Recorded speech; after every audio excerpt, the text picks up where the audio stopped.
인사해 보실까요? 잘 오셨습니다. 잘 오셨습니다.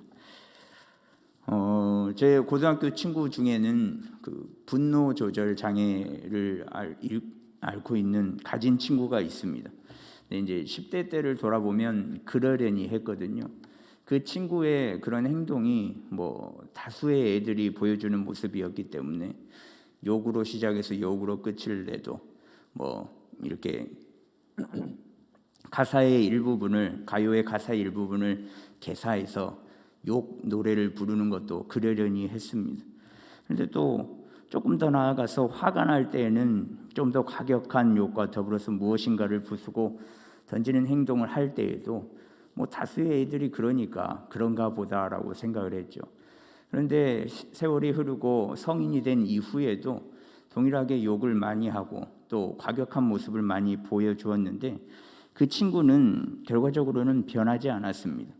오히려 이제 나이가 들다 보니까 이제 저도 내일 모레면 40이라는 부록의 나이가 되는데 이렇게 나이가 들다 보니까 그 친구와 어울려서 다니는 다른 친구들도 잦은 욕설과 또 화내는 모습 때문에 많이 힘들다라고 이야기를 하더라고요. 그래서 그 친구와 다른 친구들의 사이가 좀 멀어졌다라는 소식을 들었었습니다. 물론 욕을 할 수 있습니다. 욕할 수 있죠. 할 수 있습니다. 그런데 예수님을 믿는 우리들은 우리의 입으로 예수님을 나타내기 때문에 욕을 하려다가도 이렇게 입을 꾹 다물고 그래 내가 예수님 믿으니까 참지라는 마음에 욕을 하지 않는데 예수님을 믿지 않는 사람들은 성인이 되었던 노인이 되었던 간에 욕을 잘 씁니다. 지금도 고등학교 친구들은 욕을 굉장히 많이 하거든요. 10대 때보다는 조금 줄긴 줄었는데 통화를 하다 보면 저는 좀 깜짝깜짝 놀라기도 합니다. 근데 그 친구는 유독 더 많이 합니다. 말의 처음부터 말의 끝까지 처음과 끝이 우리는 예수님인데 그 친구는 처음과 끝이 욕이더라고요. 그래서 전화할 때도 보통은 전화할 때 여보세요라고 받잖아요. 그 친구는 야이로 받습니다. 실제로 그렇습니다. 그리고 말이 끝날 때 보통 했습니다. 다나까를 쓰잖아요. 그 친구는 야이로 끝납니다. 밥을 먹을 때도 야이, 만날 때도 야이, 기분 좋을 때도 야이, 기분 나쁠 때도 야이, 야이, 야이, 야이 이렇게 시작과 끝이 있는 친구인데 다른 친구들도 욕은 하는데 그 처음과 끝이 계속 욕은 아니거든요. 근데 이제 다른 친구들 그 친구를 만나면 기분이 나쁘답니다. 10대 때는 철이 없어서 그랬다고 쳐도 지금 우리가 내일 모레 40인데 이러면 되겠는가? 기분이 나쁘답니다. 그래서 욕이 화근이 되어서 그 친구와 다른 친구들이 서먹한 사이가 되어버렸습니다. 근데 제가 이 친구를 분노 조절 장애를 가진 이다라고 단정 짓는 것은 그 친구가 본인 입으로 이야기했기 때문에 인정했기 때문에 그렇습니다. 화가 나면 조절이 잘 안 되고 또 욕을 많이 쓰고 과격한 행동을 보이는 것 본인도 제어를 할 수 없다라고 이야기를 하더라고요. 근데 이런 분노 조절 장애는 의학용어로 외상후 격분 장애라고 불립니다. 이것은 정신적인 고통이나 혹 충격 이후의 부당함, 모멸감, 좌절감, 무력감 등이 지속적으로 빈번히 나타나는 부적응 반응의 한 형태를 뜻하는데 원인은 외적인 인생의 스트레스에서 시작된답니다. 한 TV 프로그램에서 분노 범죄, 분노 조절 장애에 대한 내용을 다큐멘터리로 방송을 한 적이 있는데요. 우리가 일상적으로 살아가다가 일어나는 5대 범죄 중에서 대부분의 그 동기들이 우발적인 사건으로 일어나는데 우발적인 사건은 아차 하는 순간에 피해자가 될 수 있다는 점이 굉장히 무섭잖아요. 그러면 이런 일들이 왜 일어나는 건가? 외적인 스트레스에서 시작되어서 그것이 쌓이고 분출되지 않고 쌓이다 보면 우발적인 사건들을 만들어낸다라고 이야기를 하더라고요. 한 이야기의 예를 들어보겠습니다. 대학에서 과대표를 하는 조씨라는 친구가 있습니다. 이 친구는 과대를 하면서 다른 이들과의 관계도 굉장히 좋고 늘 어디를 가나 분위기 메이커를 담당하는 친구였습니다. 근데 이제 식사를 하러 갔는데 다른 친구가 제육덮밥을 시켜서 막 먹고 있는데 그 조씨라는 친구가 이렇게 고기 한 점을 맛있겠다라고 하면서 이렇게 한 점을 이렇게 먹은 겁니다. 이렇게 먹었는데 이게 이 제육덮밥의 주인인 친구가 야, 먹어도 큰 고기를 먹냐? 아, 이런 겁니다. 그랬더니 조씨가 그 친구가 정색을 하고 이렇게 쳐다보니까 조씨가 정색을 하고 쳐다보더니 그 자리에서 이렇게 주먹을 날렸던 이게 그 다큐멘터리에서 나왔던 이야기입니다. 그런 일이 있었다라고 하더라고요. 사실 고기 한 점이면 넘어갈 수 있잖아요. 네, 넘어갈 수 있는 일인데 조씨가 우발적인 모습을 보여주면서 그 사건이 나타났는데 조씨가 왜 그랬을까? 정신과 전문의는 조씨에게 오래된 분노가 축적되어 있었다라고 이야기를 했는데 그 분노로 인해서 우발적으로 일을 저질렀다라고 말합니다. 알고 보니까 조씨는 5, 6년 동안 다양한 아르바이트를 경험을 하고 또 일을 최선으로 열심히 일했는데 거기에 합당한 임금을 받지 못한 일이 있었더라고요. 개인이 어찌할 수 없는 좌절스러운 상황을 오랜 기간 동안 당하면서 그 스트레스가 축적되어서 그 일이 생겼다라는 거죠. 스트레스와 분노가 축적이 되면 분노 조절 장애가 생기고 그로 인해서 우발적인 사건과 사고가 일어나게 됩니다.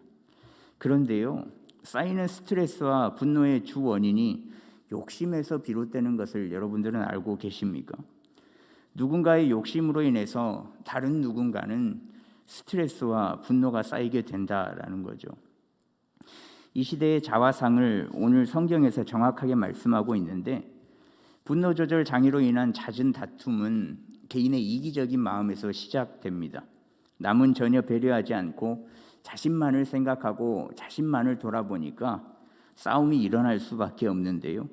오늘 말씀 1절에 보시면 싸움이 어디로부터 다툼이 싸우는 정욕으로부터 나는 것이 아니냐라고 말씀하고 있는데 여기서 말하는 싸움과 다툼은 물리적인 싸움, 즉 주먹 다짐만을 의미하는 게 아닙니다. 이 본문에서 말하는 이 다툼은 모든 불화를 의미하는데요. 불화가 생겨나는 이유는 물리적인 다툼도 그렇고 다른 다툼도 그렇고 불화가 생겨나는 이유는 정욕으로부터 난다라고 이야기를 하고 있습니다. 정욕은 쾌락과 욕심의 의미를 가지고 있거든요. 그러니 싸움과 다툼은 우리의 이기적인 욕심을 통하여서 생겨나고 일어난다라는 거죠. 이렇게 정욕으로 불화가 생겨서 다투고 싸웁니다. 그래서 2절 상반절에 보시면 너희는 욕심을 내어도 얻지 못하여 살인하며 시기하여도 능히 취하지 못함으로 다투고 싸우는도다 라고 말씀하는데 그렇게 욕심을 부려도 얻지 못합니다. 욕심을 부려 싸우기까지 하면 사실 얻는 게 있어야 되거든요. 내가 싸우기까지 했는데 단 하나도 얻는 게 없다. 자신의 보여주고 싶지 않았던 모습들까지 보여주면서 싸웠는데 결국에는 하나도 얻지 못하는 상황이 펼쳐집니다.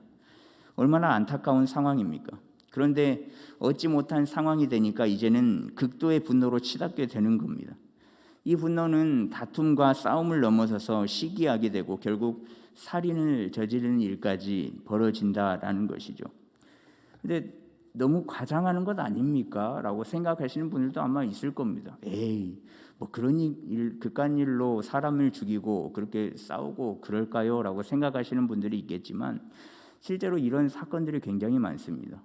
시대가 시대인 만큼 또 세월이 흐르면 흐를수록 이런 사건들은 굉장히 더 많아지는 것 같은데요. 물론 온정이 넘치는 일들도 많지만 이 반대의 일들이 더 많다라는 거죠. 욕심으로 시작하여서 생명을 앗아가는 모습으로 마무리된다는 겁니다. 그런데 안타깝게도 생명을 걸고 다투고 싸우면 얻는 것이 하나라도 있어야 하는데 있을 법도 한데 그렇지 못합니다. 자신의 욕심을 채우기 위해서 모든 것을 걸고 싸우는데 이들은 왜 단 하나도 얻지 못하는 것일까? 그것은 2절 하반절에 보시면 너희가 얻지 못함은 구하지 아니하기 때문이요 라고 말씀하고 있습니다. 이들은 구하지 않았습니다. 이상하죠. 지금까지 생명을 걸고 싸워왔는데 구하지 않았다. 여기서 구하다라는 뜻은 하나님께 구한다라는 의미입니다.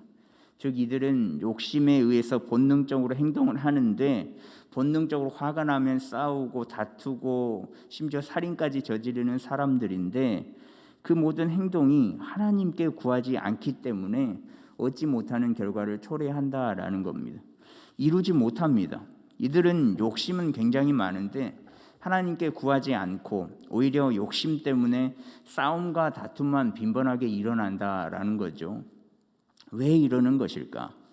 이들도 동일하게 하나님을 믿고 있는 사람들인데 이들에게는 하나님이 잊혀진 존재이기 때문에 그렇습니다. 지난주에 함께 보았듯이 땅의 지혜, 즉 정욕의 것이 더 많은 사람들이기 때문에 그렇습니다. 땅 위의 것이 가득한 이들, 정욕과 귀신의 것이 가득한 이들이기 때문에 그렇습니다. 그러니 자신의 욕심에 의하여서 땅 위의 것들을 취하려고 하다 보니까 그렇게 얻지 못하는 결과가 나타난다는 것이죠. 혹 구한다고 하더라도 구하지 않은 것처럼 똑같은 결과를 가져옵니다. 이들은 구하여도 얻지 못하게 되어 있습니다. 왜냐하면 3절 말씀에 보시면 구하여도 받지 못함은 정욕으로 쓰려고 잘못 구하기 때문이라 라고 말씀하는데 이들은 구하여도 잘못 구하기 때문에 얻지 못한다라고 말씀하고 있습니다. 욕망으로 똘똘 뭉친 상태에서 하나님께 구한다면 그 기도를 하나님께서 들어주시겠습니까? 아니죠. 아닙니다. 하나님께서는 개인적인 욕망으로 똘똘 뭉친 기도는 들어주시지 않습니다. 혹 욕망과 욕심으로 구했는데 하나님의 응답이 있었다? 나는 그런 응답을 받은 적이 있었다?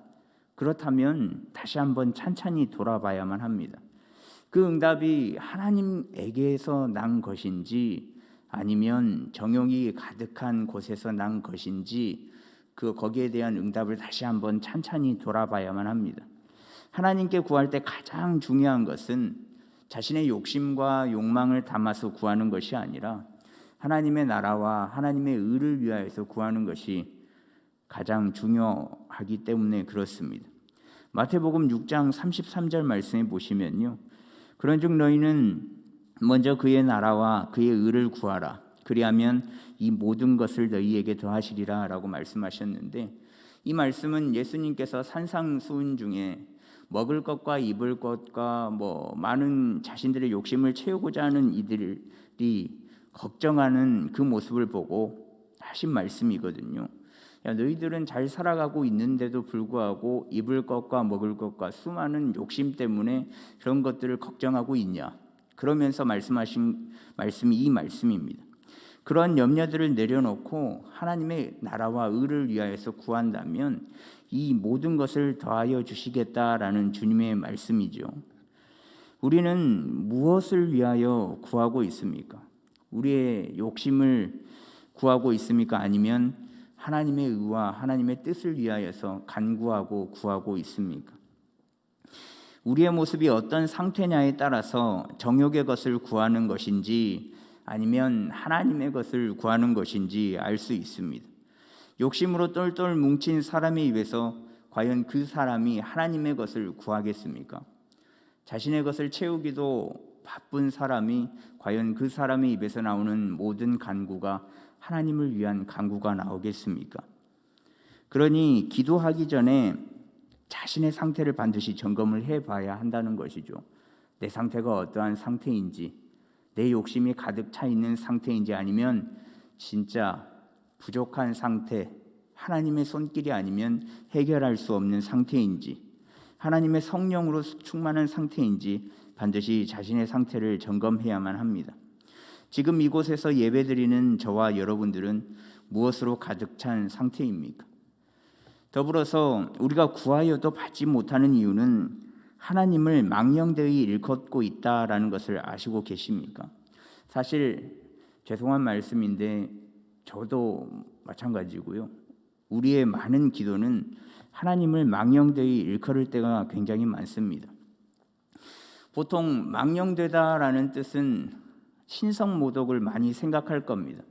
우상 숭배, 또 음행, 말씀 불순종, 거짓 증언, 헛된 맹세 등등 쉽게 말해서 하나님의 이름에 먹칠을 하는 행위를 우리는 하나님을 망령되이 여긴다, 망령되게 했다라고 이야기를 합니다.